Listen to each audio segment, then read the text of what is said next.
Atenção! Começa agora uma teleaula de História do Ensino Fundamental. Você vai assistir a teleaula de número 7. Bons estudos!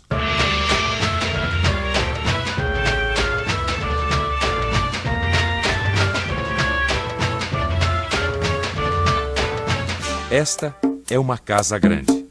Eram nessas mansões que viviam os senhores de engenho na América Portuguesa colonial. Mas será que todo homem livre tinha este padrão de vida naquela época? Para descobrir a resposta para essa e outras perguntas, acompanhe a história de Domingos Vieira de Carvalho, uma pessoa que nasceu e viveu no Brasil há mais de 300 anos.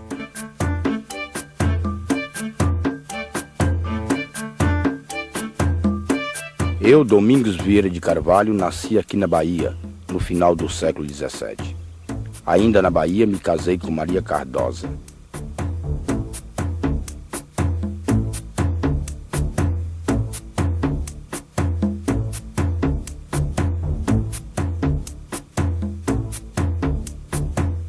Eu e Maria tivemos 2 filhos que não sobreviveram à primeira infância.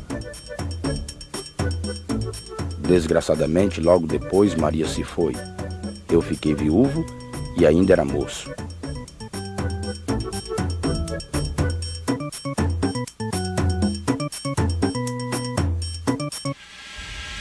Você diria que Domingos pertence à elite dos colonizadores? Qual será a profissão de Domingos? Vamos ver a continuação da história. Pois é, viúvo acabei migrando. E lá encontrei e acabei me casando com Ana Gomes, com quem tive 6 filhos.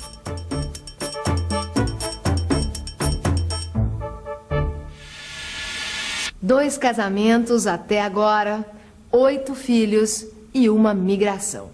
Você já conhece histórias parecidas com essa, não é? E a nossa história? Como continua?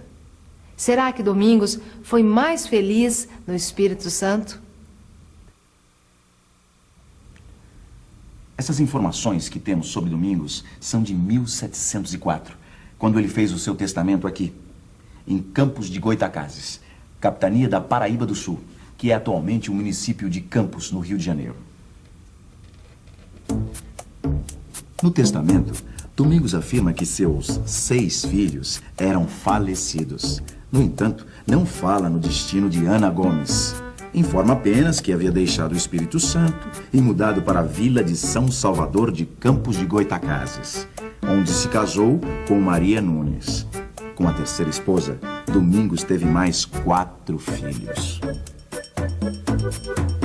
Domingos diz ainda que o seu único bem, ou seja, sua única propriedade, era uma escrava mulata de nome Antônia. E então, já dá para saber o que Domingos fazia? Por que você acha que ele muda tanto de lugar? E como fica essa história dele declarar uma escrava como sua propriedade? Quanto valeria uma escrava? Quando Domingos morreu, sua viúva, Maria Nunes, pediu à justiça um atestado de pobreza. Ela queria evitar a venda de Antônia para pagar as dívidas do casal. Maria foi atendida. Parece que a viúva de Domingos não ficou tão desamparada. Afinal, tinha uma escrava e as dívidas perdoadas. Mas nesse ponto, nossa história sofre uma reviravolta. As coisas se complicaram para Maria Nunes quando um filho de Ana Gomes, nascido no Espírito Santo, apareceu e tentou se classificar como herdeiro de Domingos.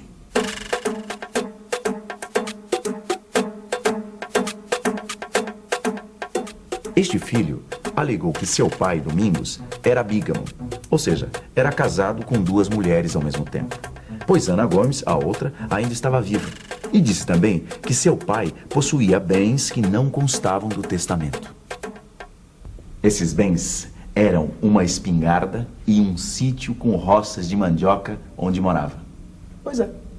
Finalmente descobrimos o que Domingos fazia. Ele era agricultor, plantava mandioca. Os documentos que contam essa história, o testamento e o inventário, têm quase 300 anos. Mas eles não dizem como o problema das viúvas de Domingos foi resolvido. Mas o que é mais curioso é que essa história é muito parecida com outras histórias que a gente ouve ainda hoje, com as histórias de muitos Domingos espalhados por esse Brasil afora.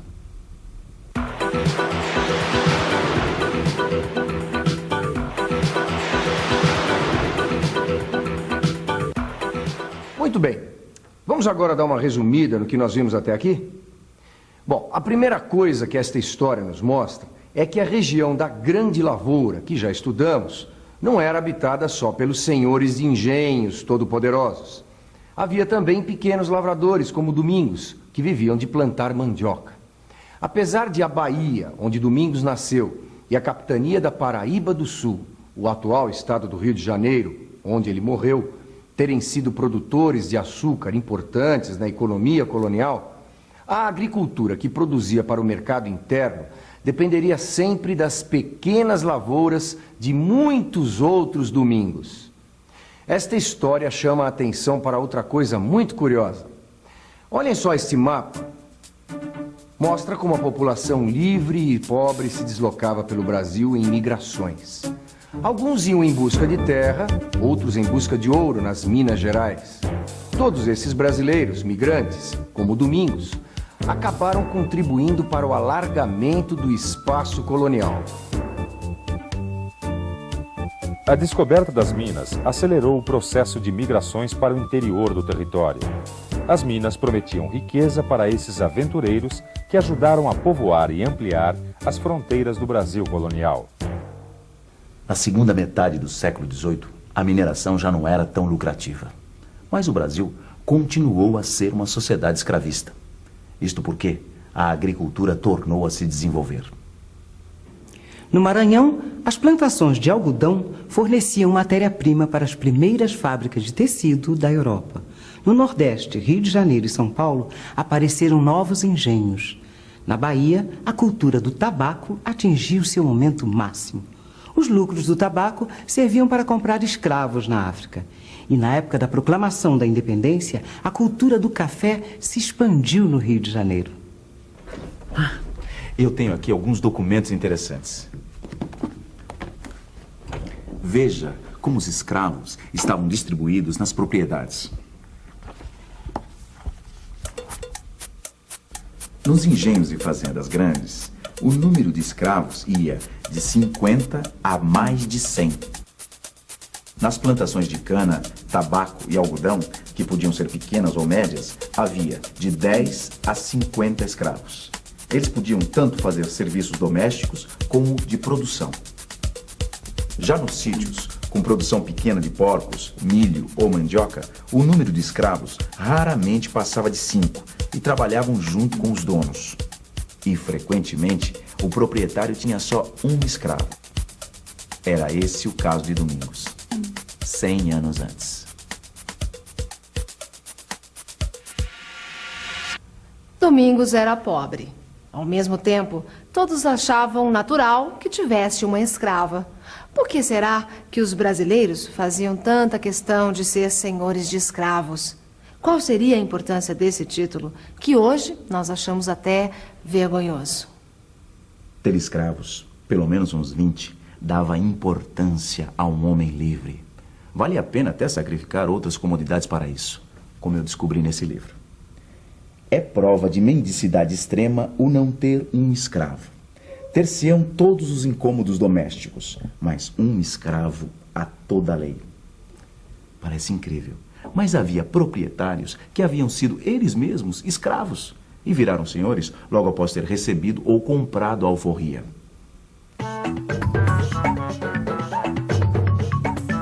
Alforria, liberdade concedida ao escravo, libertação.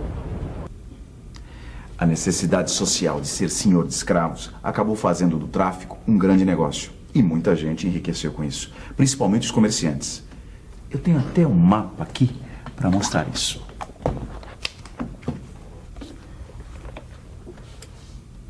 Os grandes comerciantes do tráfico eram de Salvador e do Rio de Janeiro. E também havia muito comércio interno na colônia. A navegação de cabotagem, isto é, aquela onde o barco vai pingando de porto em porto, sem se afastar muito da costa, partia do Rio para todas as outras regiões coloniais. Só que tinha um porém. Por mais rico que fosse, um comerciante não tinha o mesmo prestígio de um fazendeiro.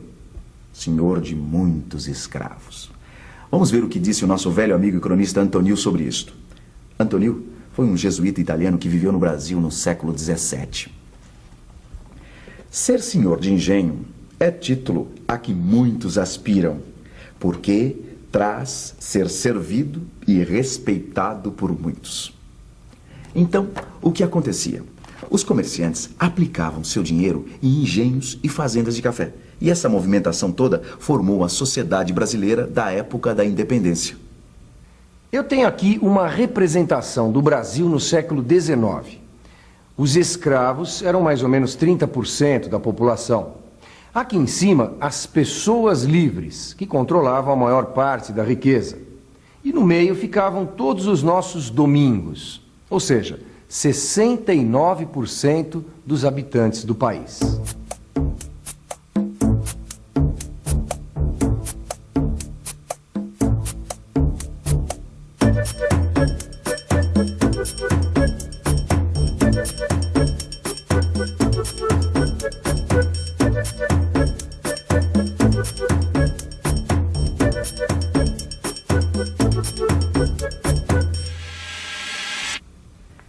Pois é, era assim que vivia a maior parte da população do Brasil no fim do período colonial.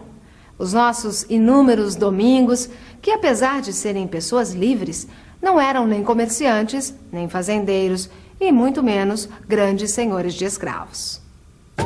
E atenção, se liga aí que é hora da revisão. Na aula de hoje, a vida de Domingos Vieira de Carvalho serviu para mostrar como era o homem livre nos tempos da colônia. Vimos também como a agricultura se expandiu no país do fim do século XVIII até a proclamação da independência. É bom lembrar que a sociedade colonial dava muita importância para quem era senhor de escravos. Muita gente enriqueceu nessa época com o tráfico de escravos e o comércio interno. Muitos desses comerciantes, por sua vez, compraram fazendas e se tornaram senhores de escravos. E agora, o que você poderia me dizer do Domingos? E de todos que, como ele, estavam atrás de uma prosperidade tão difícil de conseguir?